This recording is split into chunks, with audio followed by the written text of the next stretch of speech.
you just like give them really confusing math problems? Okay, guys, here we go. Looking at the video from yesterday, I'm starting to get the feeling most of you guys did not vote. That's fine, whatever. It's your grade. Prepare yourself for lessons or not. That's your choice as a student. But right now, what I want you guys to do is make sure all of our laptops are closed before we begin our notes for today. I'll make sure we are, folks. I did print out the notes for you guys, so that kind of helps you follow along with today's lesson. When we look at our objectives for today, that's enough of talking. Thank you. Objectives are pretty simple. Find the geometric mean between two values, which is a very simple concept. And then we're going to use the geometric mean to find the lengths of different parts of the right triangles. And then we will, of course, be bringing in the Pythagorean theorem on a couple examples. So that's not, really when you think about big ideas out of geometry, the Pythagorean theorem is one of those key things to make sure that you guys know. And it works its way into so many different situations. It really is a big idea for geometry.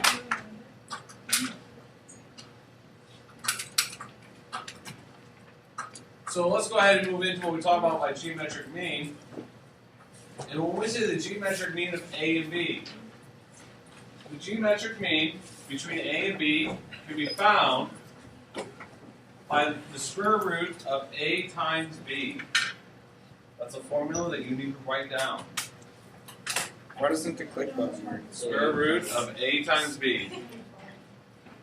Okay, so, Connor, if I'm looking at number 1, and I ask you to find the geometric mean between those two numbers, how would I set up that problem? Square root of 6 times 12. Connor. Square root of 6 times 12. Okay, so what does that give me?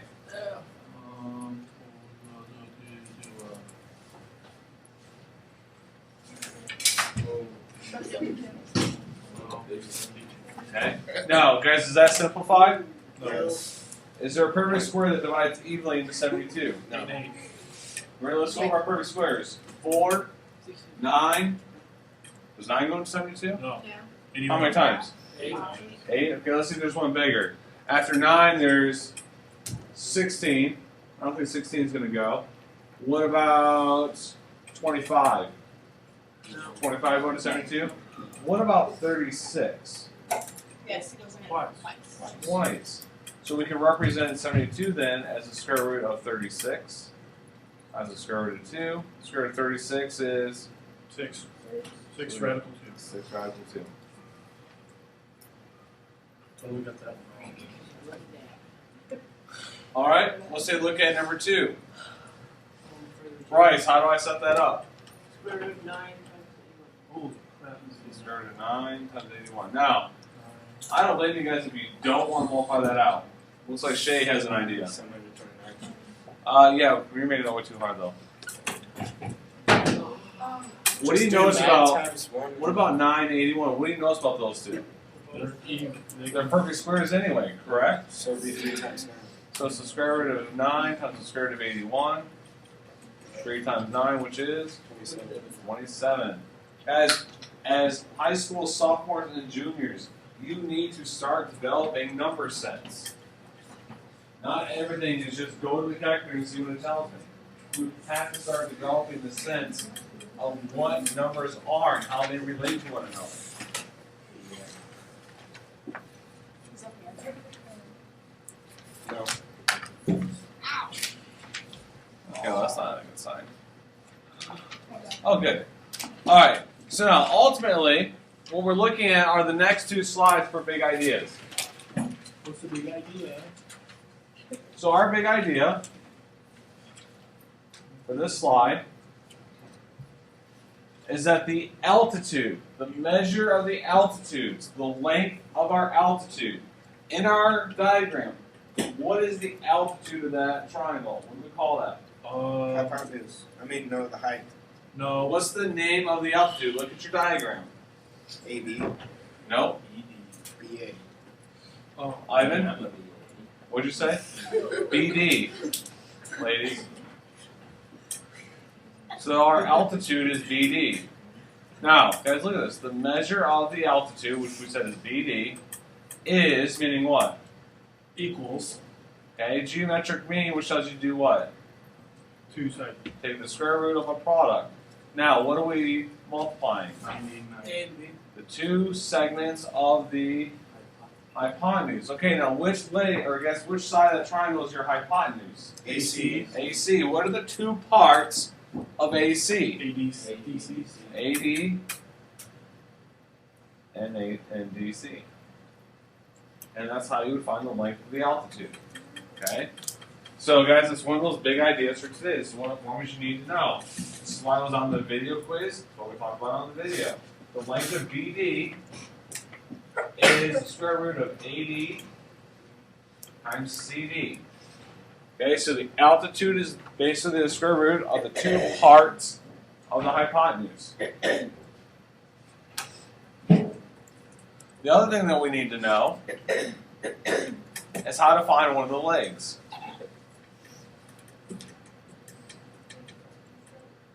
She said. The measure of a leg of a right triangle. So choose a leg for me. Which one of our legs? AB. AB, okay? Because we'll do both of them here, but we're going to do AB first. So the measure of the leg is equal to, so meaning equals, to what? The Geometric mean, which means the square root of. the hypotenuse. Okay, so what's our entire length of the hypotenuse? AC. AC. Now this is the harder part. And the segment of the hypotenuse adjacent to the leg. What does it mean to be adjacent to? It's connected, right? Or it's next to. So which part of our... BC. No. We're doing AB.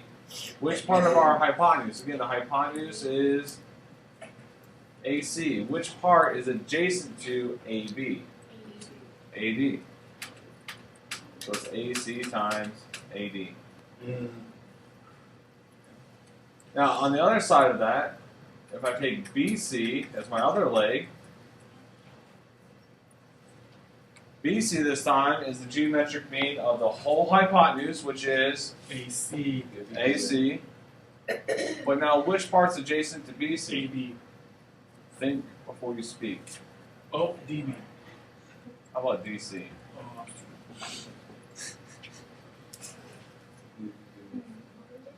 And guys, like I said, those three equations are models that you need to have with you when you start doing the homework. That's what's going to help you set this up. So let's look at our first example. First example. What is x? X is the altitude of. Okay, so x is the altitude. Yeah. How do we find the altitude? Square. AD and DC. Square of the hypotenuse. So we're going to take the square root of the two parts of my hypotenuse. What are the two parts of my hypotenuse? 3. So 3 times 8, which is equal to the square root of 24. 24. Would be 8. Now how do we, is there a perfect square that goes evenly into 24?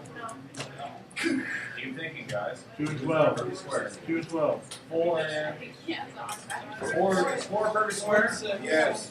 Okay, so 4 times 6. Square root of 4 times root of 6. Square root of 4 is, so we get 2 radical 6 for x. Get money. Okay, now take a look at y. What does y represent? A leg. Okay, it represents a leg. And how do we find the length of the leg using geometric mean? So it's the geometric mean of the entire hypotenuse.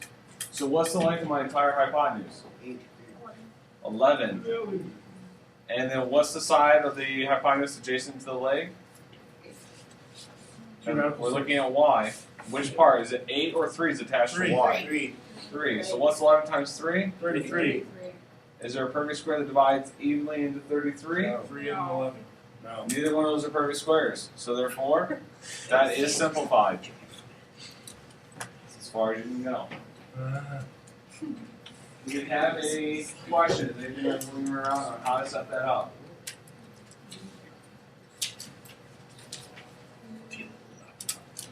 Okay, let's take a look at the next problem then. Okay, what does y represent?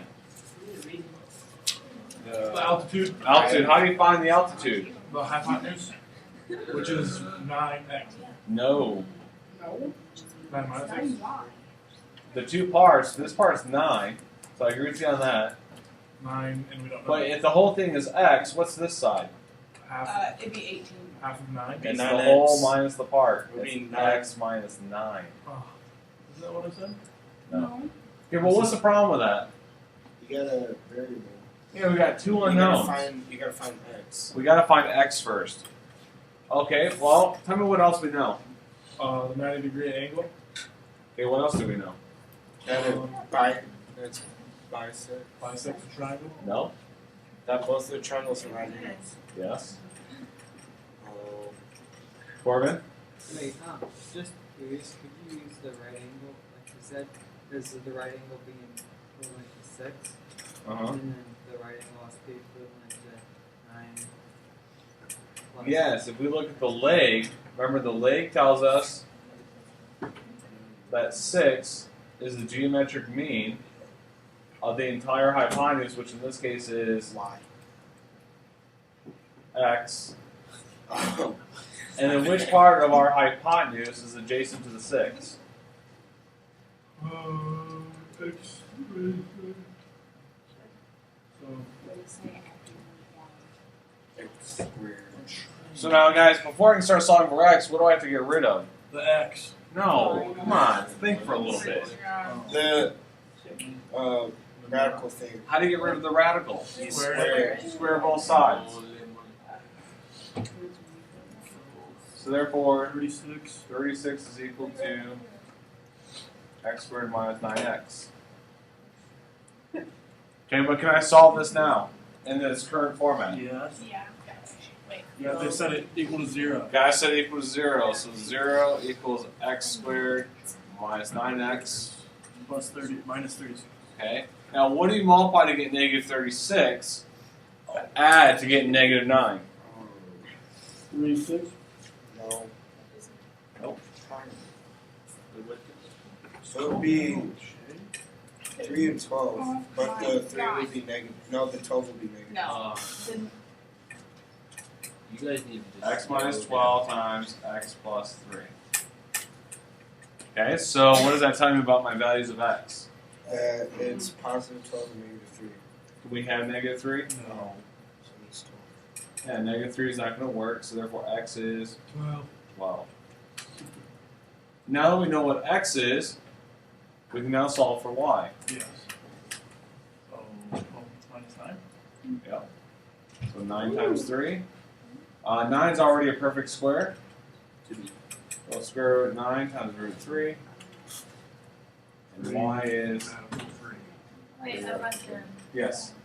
You put the x in for the x, right? Yeah, I put the 12 right here, down here in the bottom.